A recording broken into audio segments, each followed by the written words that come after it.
Welcome to the Conscious Radio Network's YouTube channel. Become enlightened, have fun, and tell all your friends and family to share with everyone they know. You can find us on Facebook and stay up to date on our Facebook group, or find us on Twitter, Instagram, and TikTok. Our podcast can be found on Libsyn, iHeart, Spotify, Google Podcast, and more. Most of all, remember to go to our official website at consciousradionetwork.com for podcasts, posts, future shows, and scheduling. We also want to welcome our international audience. Don't stop now and join the community. Subscribe today.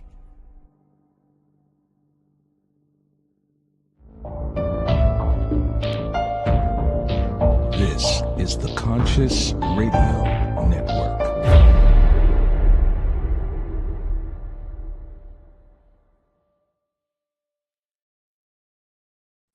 Good morning, afternoon, or evening, wherever you might be on this spaceship we call Earth. Welcome to Conscious Radio Network's weekly podcast series, The Weekly Seance. I'm your host, Reverend Dr. Paul Mekas. If this is your first time tuning in, click subscribe, follow, like, or share, or comment. Do that too. Can't forget that. Also, follow us wherever you listen to your podcasts.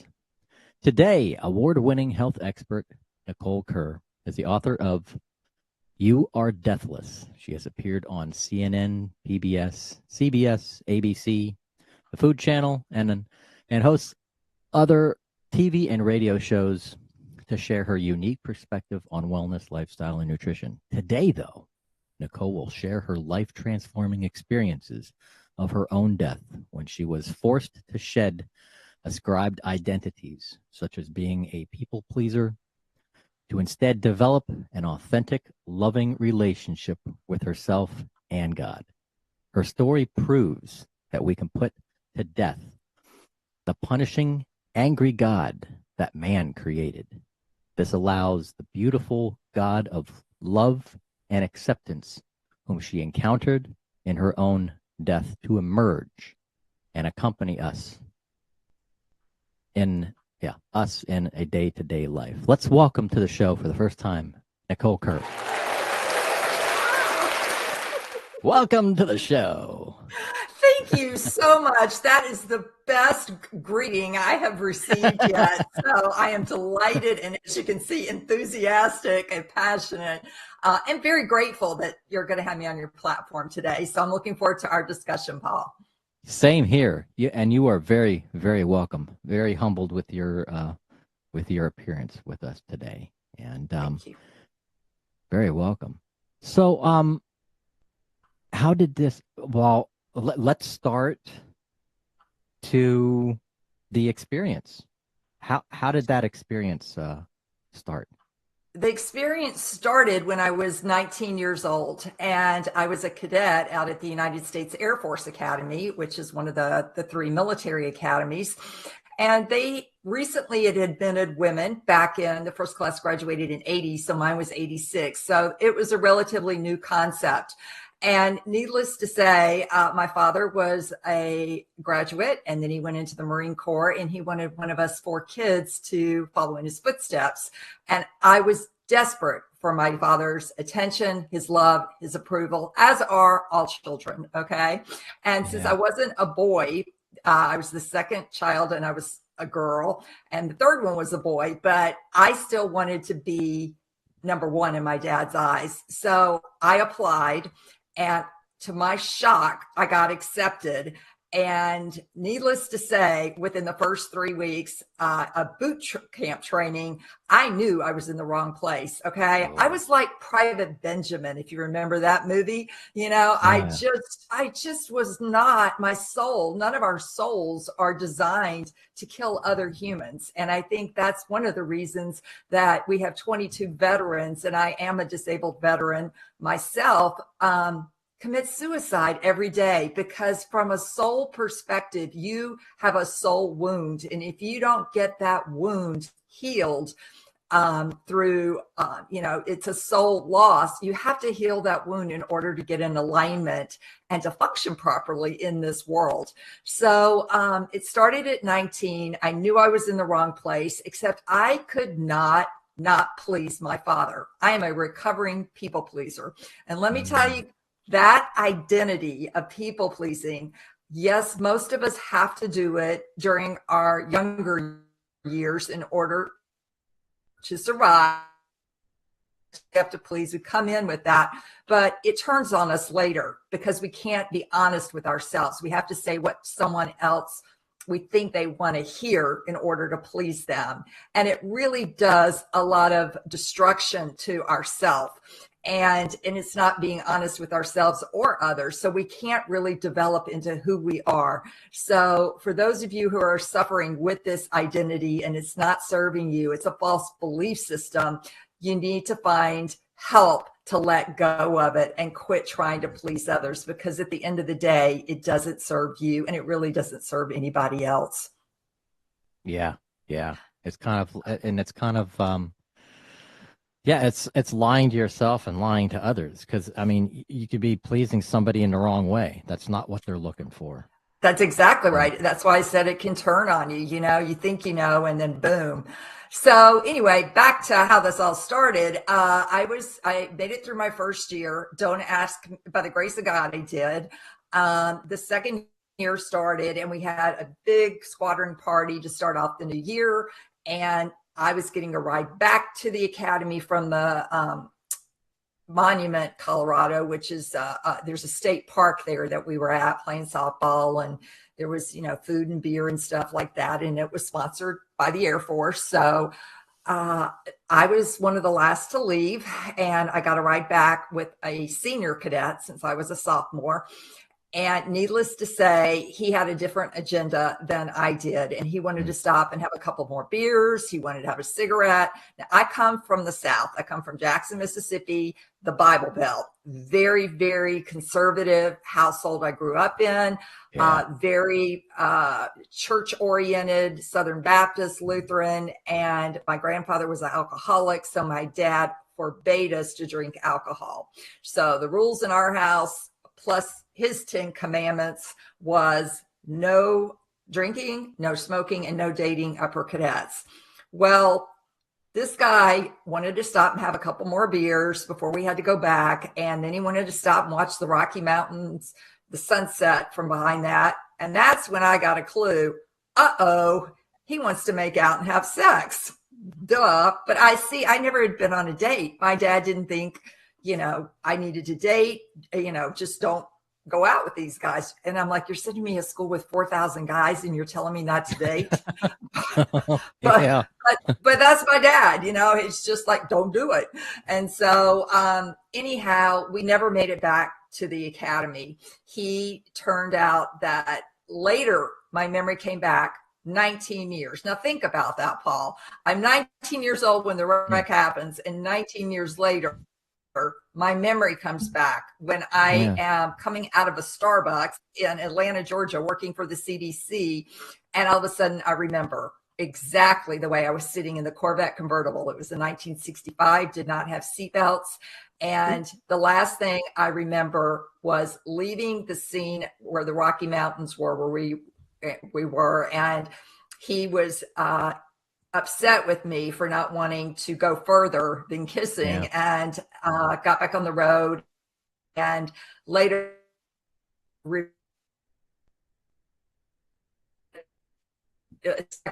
pat me, tries to know, and he got mad at me, and it moved the boulder, flipped the car over, and we were both thrown out. I was pronounced dead at the scene of the accident. Some bystanders heard it. They came out, called 911, looked at me, couldn't get any vitals, got a blanket, covered me up, waited approximately 10 to 13 minutes before the first responders got there. And then the driver was conscious and had some injuries on his back. But needless to say, when the EMT took the blanket off and looked at me himself, he couldn't get any vitals either, except by doing, it's a move that they do called a sternal knuckle press. And it is designed to elicit pain in the body. But when that happened, my right eye flickered and the pupil dilated. That was the only sign of life he could get out of me. So most of you have heard this phrase, your eyes are the window to the soul, right? Yep. Yeah. Absolutely. So at that moment, Paul, my soul, which had left my body when I went through the windshield, I later remembered my energy body cut open, my soul left, okay, and went up with an angel. And it came back through my eye when he did that particular procedure. And at that point, he could get a blood pressure on me of 60 over 0. Now, that's not a good blood pressure. Normal is 120 over 80, right? So Yeah. 60 over 0 is you're pretty much dead. Okay. So at that point, he was just trying to keep me alive. They got these mass pants on me that pushed all the blood up to my heart and got me in the bus and off to the nearest community hospital. Okay. Now, community hospitals are not designed to handle trauma, but the team that was on call that night, I don't know. Both of our signals look good, but every time you get into an interesting detail of information, I lose your audio. Can you still hear me? And I just lost yours. I heard D and I didn't hear the tail. Yeah, it's like right when you get into like explaining some really juicy details, it just blah, blah, blah, blah, blah, and kind of I was like, oh man. Maybe it's not supposed to be said. Maybe that's the sign. I don't know. Stranger things I don't have either. happened You're saying the weekly seance here and is Mercury retrograde. So yes, it is. I don't know, but I think it does need to be said, and something may be interfering with it to not be said, because the message is to not be afraid of death. Exactly. And we're close to a full moon too, so that's not helping much either. Yeah, so what do you want me to do? You want me to start over? Do you want me how do you want to do this? I forgot where you left off. You mentioned, well, you got to the community hospital.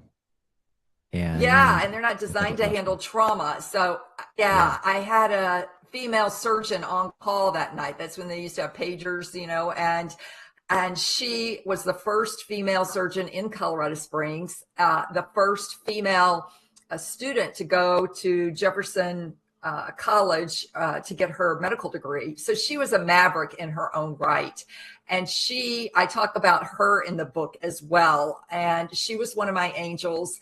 And she said, Nicole, all I knew about you then is you came in as a 19-year-old. We had no idea you were a cadet because you had on civilian clothes. And she said, I didn't think you're going to make it that night. She said, because you were not stabilizing. And finally, hours later in the operating room, I finally did stabilize. I went on to be in the hospital for, and I can give you this whole stat of numbers, but it's in the book. But I was in there for 4 months, and I was in intensive care for 7 weeks. Man, 7 weeks. Wow.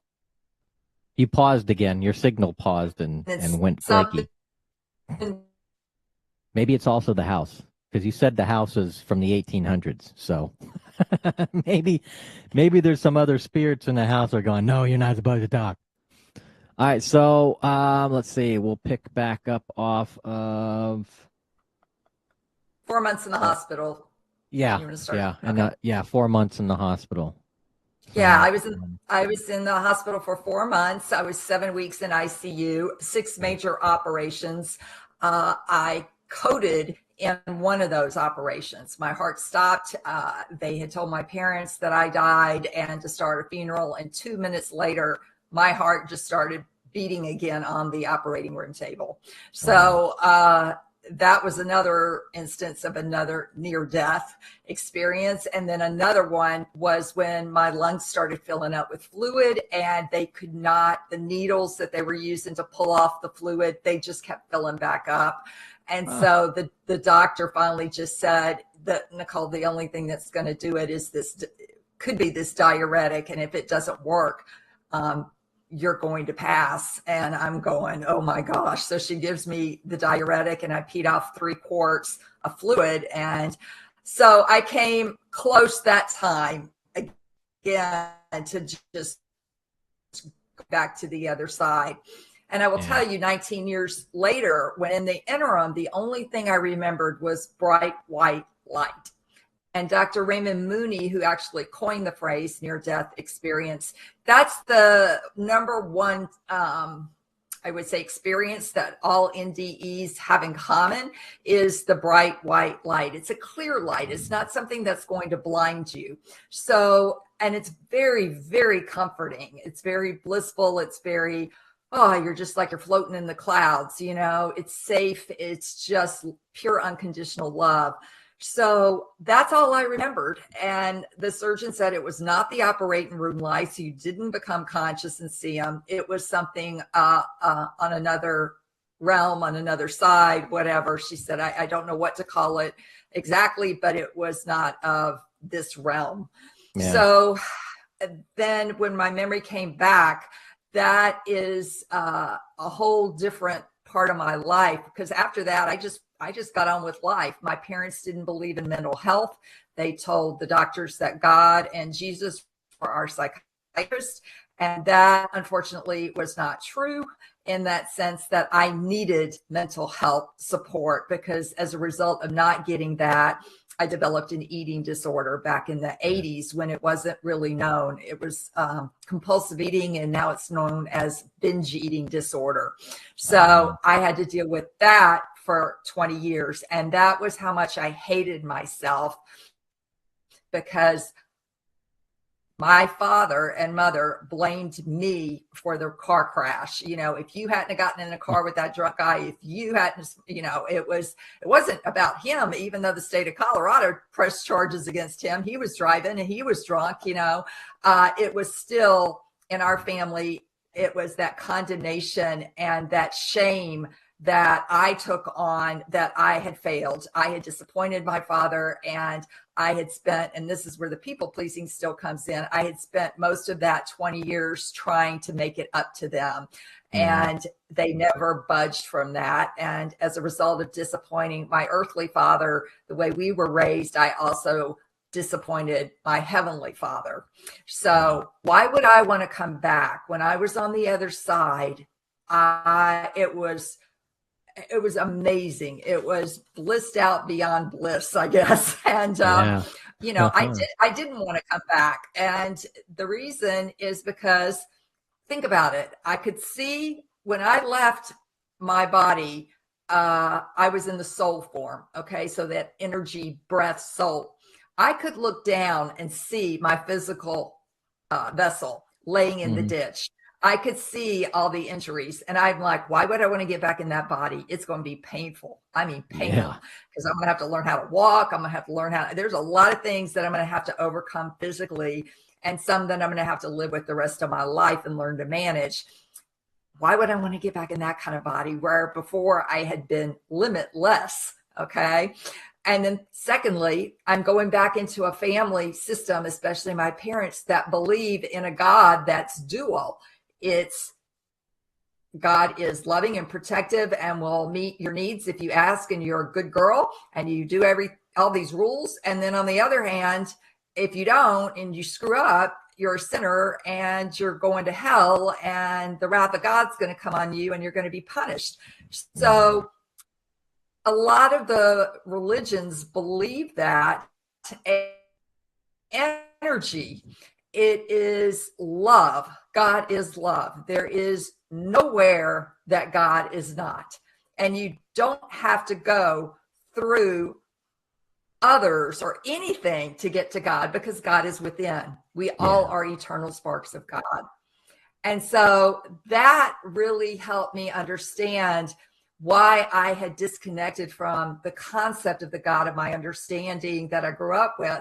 And I lost faith in that concept back at 18, 19, because going through boot camp, I mean, Paul, it was hell. And then I wasn't doing good. So I had to go to remedial, which is one-on-one with an upperclassman. And I was separated from my squadron. So the abuse that was happening was horrific on all levels. And I would pray, God, please help this stop. Please, this. And no evidence of anything showing up. So I'm like, why am I even believing in this God? I don't get any answers. Nothing changes. So I had actually, my faith in that concept of God wasn't there anymore. So when I died at 19, I did fear God because that was the only thing I knew. So I didn't want to come back and be put back in that church scene again with my parents, which is what happened, because I basically went back to being in a Baptist church. Now we gotta go to Lutheran church. And the rest of my siblings are all off in college, except my little brother. And so that wasn't going to change. And the fact that I had disappointed my parents and the love was conditional broke my heart. It absolutely broke my heart that they blamed me. And that has been the hardest part of all of this, is trying to get them to forgive me and to love me and not keep blaming me and disappointing, how I disappointed them. And to this day, they still haven't changed their minds about it. And so why would I want to come back to that? Why would anybody want to come back to that? Yeah, so I tried in the operating room to leave again. And then I tried again with the fluid buildup. But I have an angel. All of us have at least one angel around us, our guardian angels. Several of us have more than that. And I have an angel that was put here to help and speak this message. And I have gone through a lot of the last 40 years to align myself and to get clarity and discernment on what the message is. It's a simple message, but I had to internalize it myself to be able to speak it and know my truth to others. And the message that I got was, do not be afraid of death. And so many of us are, because unconsciously, the way you view God is going to be the way you view your relationship to death. And if you see God as judgmental, you're going to be afraid. And fear is a very low vibration.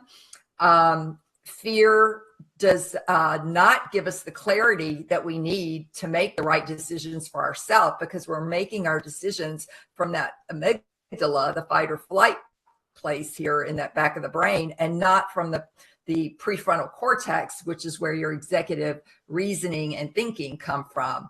Yeah. So our world today is full of fear, and most of the fear is irrational. And most of the fear has been handed down from generation to generation to generation. And it's time now to awaken and look at that fear and to evaluate it and to see, is it serving you or not? Or is it even true or not? Instead of just blindly continuing on the same path. Yeah. And that's the thing too, is death is, I would have to say, it's the most talked about subject. It's the most controversial subject. It's the most sought after subject that people don't want to talk about. It's a subject that most families don't want to talk about until it comes to the last minute. And then you see families destroyed by it. Yeah. Yeah. Unfortunately, is what happens. And that's what I'm trying to do, is to change our culture and our vibration around death and have us start talking about it now. And, my book that I wrote, I really want it to be in book clubs. I want people to pick it as their book to discuss, because when you start discussing what you believe your concept of death is, you really get to know the other people in that book club really, really well. And it's going to happen to all of us. And here's the deal. Yeah. We don't know when. It could be this afternoon. It could be tomorrow. I certainly didn't expect it to happen at 19 years old. I really didn't. I thought, you get about 80 years. I think a lot of us think that, but none of it is guaranteed. So you need to start preparing yourself today and start asking these questions. And I have a list of questions in there about fears of death, because unconsciously, at some level, all of us fear it. And if you don't believe in anything, you're going to still fear it, because then you're like, oh my gosh, that's the end. What? So yeah. And I'm a writer. And so most of the books that talk about death frame it as doom and gloom and negativity and depression. And if you think about Halloween, with little kids, it scares the wee out of them to see a coffin and then something coming out of the coffin. And, and in video games, you can kill somebody and then all of a sudden the character pops up. So people don't really think that person is dead, and it's like, most people are very, very frightened to see a corpse, even at a funeral home. If the person's not cremated, it's a very scary event for people, and they're afraid to touch the body or even go and see it, because the life force is out of the body. And I have never seen, I don't care how good the cosmetologist is that works on the body, I've never seen anybody, physical body upon death look like they looked in life, because they're missing that life force energy. And that's what's so intriguing about the body when the soul leaves, is everybody knows that. Everybody can see it. We can feel it. And we're afraid of that. We're afraid of the dead body. We're afraid of, when somebody's soul leaves. It scares a lot of people. But it seems like that's something that has been instilled in Western society and Western culture. I mean, you look at a lot of Eastern cultures, they celebrate death. Death is a graduation, and they treat it as a celebration of happiness rather than doom and gloom. Exactly. Even November 1st, All Souls Day, you think about how we treat Halloween, and then the Latino culture celebrates All Souls Day by honoring the soul. And I think you would be hard pressed to find many Americans that could define what your soul really is. I know growing up in the South, all I knew was soul food, soul music, and your soul's going to hell, whatever that part of me was, if I didn't do the right thing. But that's all I knew about soul. So it's, it's a concept that's hard to put into words to get people to understand. So that's another reason I want people to start to discuss this, because it's our soul that lives on and on. And I have to tell you, this may freak some of you out. This is not your first rodeo in this lifetime. Your soul reincarnates because it's here to learn a lesson. And when you've learned that lesson, you move on. And so that's my belief system. And it took me a while to believe that, but definitely going to the other side and seeing that. And I will tell you, one of the other messages I got was that the angels in the spiritual realm are there to help us. Okay. And they want to help us, but we have to ask for help because of something called what is it? God, I just went blank on it. Free will. Sorry. Free will. We have free will. So we get to choose. And so we get to choose whether or not we want to ask our angels for help. And I am here to tell you, they told me, please ask for help. Ask us, develop a relationship with us, and ask us for help. We are here, we hear you, and we will give you answers. Now, they may not come in the answers that you think, but they will be the answers that are in your highest and greatest good. Yeah. And sometimes it's not necessarily the angels only. It's our ancestors. Oh, exactly. Yes, absolutely. There's a whole buffet of figures on the other side, okay, that are deceased loved ones, even your pets. You're going to see them when you cross over. There are spirit guides, there are angels, and there are many types of angels, okay? So that, like I said, there's a whole buffet over there waiting to help, and they do want to, but particularly I got the message the angels are ready, and they will not interfere in your life unless you ask them, or unless it was an emergency of life and death, like in my situation. And I later learned that that was my grandfather, who came in and swept me up. I, for the longest time, had all the pieces. I knew it was a male. I knew they were in their 30s, all this. But in the book, I called it Casper the Ghost kind of figure. You're the age that I had passed at. I wanted you to know that I was the one that came down and lifted you up. Oh, wow. And I was just blown away, because I've heard people say, yeah, I saw my aunt or my relative or someone I knew, and I just kept getting this figure, and I could identify the pieces of the figure, but I couldn't put like a family relative or anything. And it came clear to me in August, when around the time he passed away, he came to me. So things like that continue to evolve in my life. And I want everyone to know it is a journey. We are all here on a journey, and it's ever evolving. Okay. No one person has all the right answers. Okay. And that is something to be aware of. If someone tells you, I know the truth, and this is absolutely it. My concept of God is not the vending machine concept that I was raised with, where you put in the good behaviors and you're going to get the reward. I know that's not true anymore. And I know God is not in a personal form. He's not this old man up in the heavens that's keeping a tally sheet on what you're doing and not. In fact, there's no judgment. And can you imagine living your life with no judgment, especially not judging yourself? Think about how free that would feel if you're not judging your own thoughts, your emotions, and your behavior. Whoa. Yeah. That, yeah. And the liberation too, that people, I feel that we need to, the point that we got to get across to everybody who fears death is that, and as a part of your story, in your book, You Are Deathless. What is the main point that you want to let everybody know? And not only that, but the takeaway for this show is that you'd like to share. Your soul never dies. You are eternal. Your soul is eternal.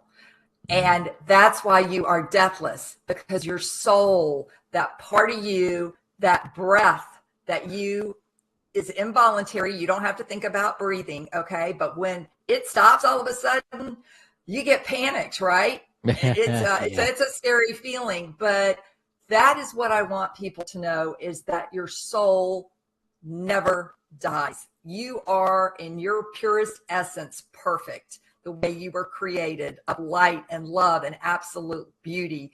That part of you will live on. Yeah. And does live on, and does continue to evolve, and is pure love. There are no conditions on love, and love is the most important thing that matters. And I think we come here on a journey of love. How is it that you can expand that for yourself first? You've got to learn what that means to understand what it means to love yourself as you are right now. Scars and all, everything you've done, to forgive yourself and to be this light of love for the world, and know that we are all connected in everything that we do, and everything affects everything else. And we are at a place and time in this world today where that division, that polarity, is so extreme that we have got to change that and come together and learn that we are all one. Yeah. And in the military, we would say we all bleed red. It doesn't matter anything else about you. When you're injured and you got blood coming out of you, you do everything you can to help that person. You don't look at anything about their politics or whatever. So we are all one consciousness. Yeah. And life is so short. People don't realize that. Life is so short in, you look at a quantum level, or you look at, I mean, it seemed like the last 46 years of my life went by that quick. It's just, Yes. and some of it I don't remember. It's like, did that really happen? And then you look at the next day and the next day and the next day, and it's like you keep getting reminded on certain time stamps of something that seemed like a couple weeks ago, but it ended up being a couple years. And yes, it is. It's amazing how short life is. And like you said before, tomorrow's not guaranteed. Mm-mm. Mm-mm. And that was a hard lesson to learn, because right now there is just a massive epidemic of depression, anxiety, PTSD, trauma in our society, and a lot of people are choosing to leave this planet right now. And it's something that we have got to start becoming conscious of, is, all of this negativity and fear and bullying and things like that are really low vibrations, and how to let go of that and focus. Quit watching the news. It's just negativity. Pull away from sources and people that are toxic. Okay. Yeah. Because if you surround yourself with toxicity, you're going to get pulled into that. It is stronger than you are on your own. So start making those changes. And they're hard, because I had to leave my parents. I have no communication with either one of them, even though they're both alive. They live in another country, and you can read in my book. I just can't be around them anymore, because they don't get me. They don't understand me. They don't believe in me. They continue to criticize and judge me. And I don't want to have anything to do with that, Wow. So still to this day? I've had to cut them off. And it's the hardest thing I ever did, because everything is about family, and I'm like, but I did find out this past May, I got in touch with my roommate from the Air Force Academy. She quit the academy in December of that year and never came home from Christmas break. And 38 years later, I found her, and we had a discussion on Facebook, on a Zoom, with two other of our roommates who had not seen her in 38 years. And she said, "Nicole, I'm so sorry. I caused your crash." And I said, "What?" I said, "No, the other guy did that was driving." And she said, "No, you asked me for a ride back." And we had it all planned out before the event. We were going back to the academy together. And then when it was over, you came over and said, "Okay, I'm ready to go back with you." And I told you no, because I was going to take a senior's car back. He was drunk, and I really liked him and wanted to hang out with him and see where it would go. And I didn't want you in the car with us. And so I said, "There's one guy left." And I said, "But he's drunk." And you said, "But he's drunk." And she said to me, "Nicole, everyone was drunk. Go have some fun. I'll see you back at the academy." And she never did. And she quit.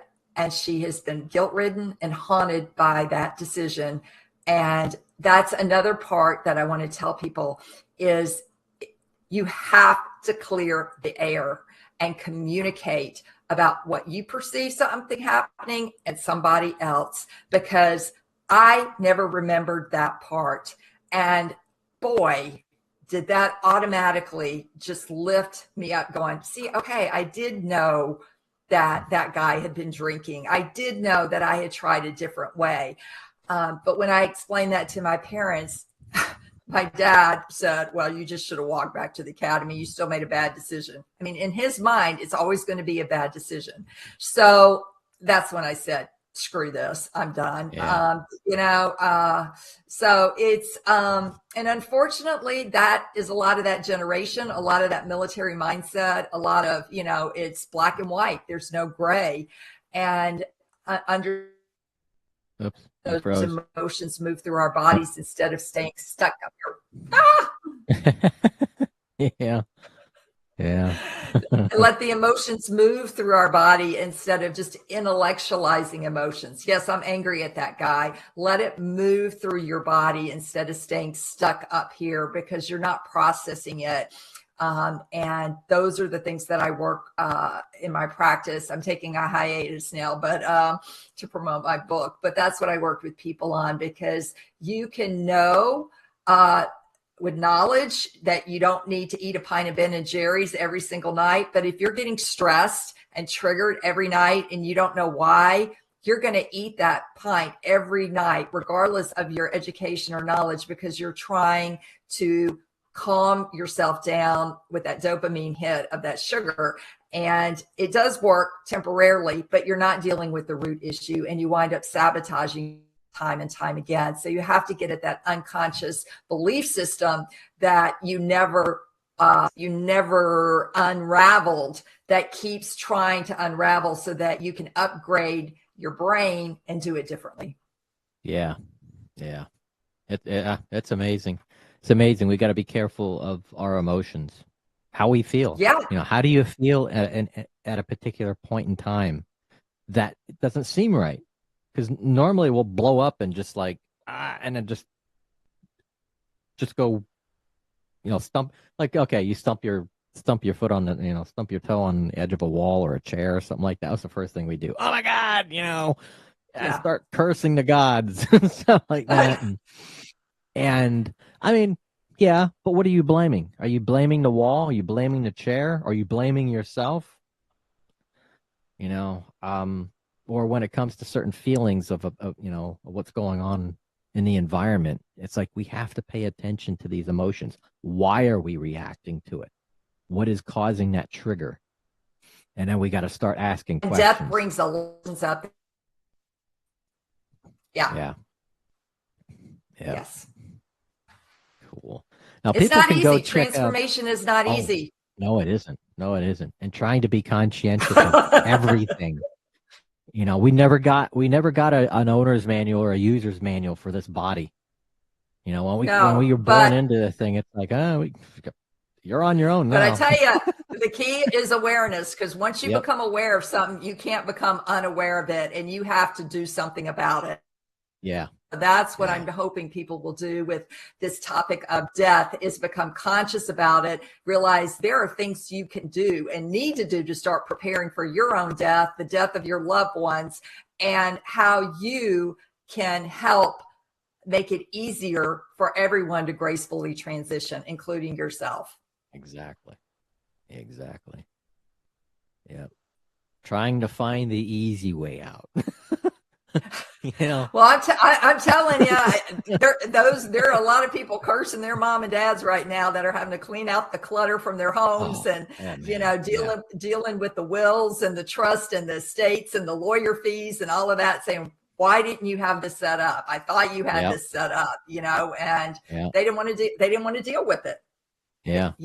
Get the will, get the trust, get the ladybird deeds. If there's actual asset, property assets involved and stuff, and do it right the first time. It might might cost a little bit of money, but and get a will. I mean, and don't think because you're just 30 years old and you just got married or you just had a child that you don't need a will. Yes, get that will and update it every time you have a child or something changes, because that is going to determine what happens to everything that you own. And so, I don't go into that as much, but those are all things from a physical thing that you need to do. But from a spiritual perspective, start defining your concept of God, start talking to your children about what they think about death. And, and please, this is, a thing that a lot of parents will do, is they'll lose one spouse. And then they'll say, the kids will come up and say, Mommy, are you going to die too? Or Daddy, are you going to die too? And they're going to go, no, I'm going to be here for a while, Well, you don't know that, so you need to be honest with the child and say, I don't know. But if I, for some reason, do pass, here's what's going to happen. Auntie Sue is going to take care of you, so that they know and they're not left wondering and creating some scenario in their mind that, is going to scare them, because that's not the truth, that they may not die. And then they're left dealing with, well, mommy lied to me. She said she wasn't going to go anywhere. So we need to start talking to our kids about this as well, and be honest with them and help them understand what the true nature of death is about. Yeah, we got to stop sugarcoating stuff and be honest. Be honest and transparent with topics like this. Yes. Absolutely. Yeah. So people can find you on your website, www.nicolekerr.com. That's where they can find your book. And also on Amazon and Barnes and Noble and independent bookstores carry it. And I just did the Audible version. Oh my gosh, Paul, you want to talk about triggers? Just telling your own story in your own voice and then having to listen to it again. I had to go back and see my therapist. Well, now they got AI now that'll actually read it for you. Yeah, that's what I heard. Well, I've already spent the money and it's out there, and now the next one. No, I don't know. This one took me 13 years to write and 5 months to actually, but it helped heal me to write the book. It really did. And I think, I do want people to know that it did help me in that respect. And I think the other thing is, I want to support in the book you through the loss of your loved ones, because we're human and we do feel grief and sadness and all these emotions. But we're also spiritual. So we need to keep the greater context of what death is about in mind. And I just hope the book will inspire you to live fully, because if you're in fear, you're not going to live fully and freely with your heart and your hands wide open. Yeah, absolutely. And we got to love one another. We have to love one another. Absolutely. But love ourselves first. Yeah. We're one race. We're the human race. We have to learn to love one another. We have to be kind to each other, and we should be in service to each other. Period. Amen. That's what it's all about. Exactly. Yeah, it's not that hard in terms of what to say. It's just the actionable items. And if it's breaking these bad habits that don't serve us anymore. Exactly. Yeah. And these we got to stop sabotaging. Old belief systems that don't work for us anymore and never did, really. Oh, I know. Yeah. We gotta put to rest all the saboteurs. Starting with sabotaging yourself. Yeah, exactly. Yeah. Yes. Yep. Yeah. Gotta start smudging. Smudge. Yeah, I got a lot of sage 6. There you go. Seance. Nicole, it's been a pleasure. This wraps up our session, but you are welcome back on anytime. If you have any more information that you'd like to talk about, I'd like to maybe do something during the Halloween season or something like that. Maybe get into talk about death, but kind of bring it into the scope of that part of the season, because everybody likes to talk about that during October for some reason. I wonder why. And then the veil to cross over gets thinner in November, so I think you lose a lot of souls during that time too, because winter, what is there to look forward to? I think that's a grim time. So I'd be happy to come do that and also talk about more of the soul loss and what that does to our body in terms of your inability to fully recover, that you keep searching, that you feel stuck. If you haven't addressed trauma from that level, that is so important. And whether it's a shamanic healing or, hypnosis or any of these different modalities that are coming out, your soul leaves you in order to self-protection, but you have to bring those pieces back to be whole again. Yeah. Yeah. And then maybe during that show, I'll talk about, we can share some of those experiences as well as. Sure. I talk about that in the book too. I did one in 2019. And maybe mine too. I mean, I haven't wrote a book about my experience yet. So maybe during a Halloween show, I'll talk about my experiences when I left my body during an accident. So. I think that would be fascinating, and once you get it out there, it actually helps your writing because then you can listen to yourself speak it. Yeah. And as you will know, when you write something, you write it differently than you speak it. And I think that's what was hard with the Audible version is, well, I wouldn't have said it like that if I, the Right? writing and it's two different ways, but enjoy it. I hope it helps people. Please share it in your book clubs, especially. You will get to really intimately know the people in your book club and you'll help one another. And that's what we're about in service to one another. Absolutely. Absolutely. Well, Nicole, blessings, my friend. Namaste. Thank you. Blessings. Namaste. God bless, my friend. And let's keep in touch. And yeah. Awesome. Thank you. Thank you. Everybody, thank you for those who are watching or listening. Thank you for listening to the weekly seance here at Conscious Radio Network. And until next week, we will see you then.